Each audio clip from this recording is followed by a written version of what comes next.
सबसे पहले बात करेंगे भारत और कनाडा की, क्योंकि तनाव जो है अभी भी कायम है। पिछले 24 घंटे की बात करें तो उसमें साफ तौर पे दिख रहा है कि कैसे अगर लॉ एंड ऑर्डर की बात कर रहे हैं, जो कि कनाडा हर बार कोट कर रहा है, वो सही जगह पर बिल्कुल नहीं है। क्योंकि देखिए, कनाडा में प्रोटेस्ट हुए और ये प्रोटेस्ट किसने किए? जो प्रो खालिस्तान एक्टिविस्ट हैं, जिन्होंने एंटी इंडिया स्लोगन्स के नारे लगाए, भारत के झंडे को डेसिक्रेट किया और वहीं प्रधानमंत्री मोदी के जो पोस्टर्स हैं उनको भी फाड़ दिए। ऐसा जो है नजारा देखने को मिला है हाल ही में कनाडा से। वहीं पर भारत ने एक बार फिर कनाडा को कॉल आउट किया है इस पूरे मुद्दे को लेकर एक ग्लोबल स्टेज पे, और this time it was at the United Nations, because the External Affairs Minister made it clear and in no uncertain terms that political convenience cannot determine any nation's response to terror, violence or extremism, because almost 12 deportation requests of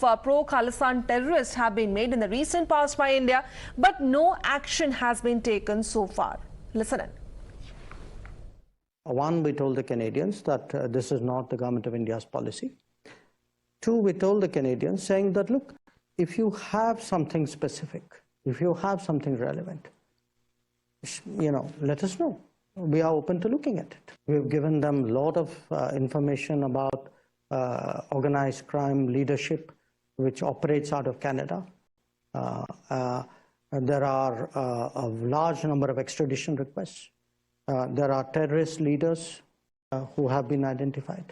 Our concern is that, it's really been very permissive because of political reasons. I'm not part of the Five Eyes. I'm certainly not part of the FBI.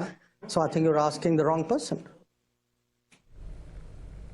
पर देखिए, जहां पर अगर इस global stage की बात करें तो कनाडा को कॉल आउट किया गया है, पर जो ये देश है it remains defined over the entire matter, because listen in to them speaking of loss but failing to furnish any proof. Bharat जो है डिमांड करता आ रहा है कि हम सहयोग करने के लिए तैयार है, पर जैसे कि ये जो गंभीर एलिगेशंस लगाए जा रहे हैं उसको लेकर क्या कोई प्रूफ है? अगर प्रूफ है तो सामने रखिए, और अगर सामने आता है तो भारत पूरा सहयोग करेगा।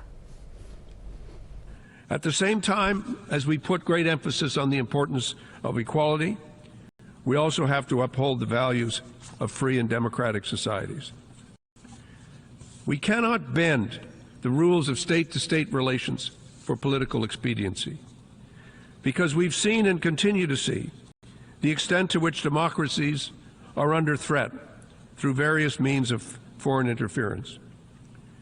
But the truth is, if we don't adhere to the rules that we've agreed to, the very fabric of our open and of our free societies may start to tear. देखिए, टाइम्स नाउ ने 2016 का एक letter access किया है जो हरदीप सिंह निज्जर ने Justin Trudeau को लिखा था, ये क्लेम करते हुए कि जो भारत की सरकार है उनके द्वारा जो प्रोसिक्यूशन की रिक्वेस्ट है उसके अगेंस्ट जो है ये लेटर लिखा गया था, और उस चिट्ठी में निज्जर ने ये डिनाई किया था कि भारत सरकार के जो एलिगेशंस हैं कि वो एक आतंकवादी है वो सारे गलत है, ऐसा उन्होंने उस चिट्ठी में क्लेम किया है। और ये भी कहा है कि उनको उनके ह्यूमन राइट्स और प्रो सिख कैंपेन्स के लिए टारगेट किया जा रहा है। In fact Nijjar had also apprised Justin Trudeau that he had urged UN to hold a referendum on Punjab independence, and the Khalistani terrorist that disguised as a plumber in Canada in the letter penned to Trudeau claimed that he never believed in or supported or been involved in any violent activity. In fact, he also wrote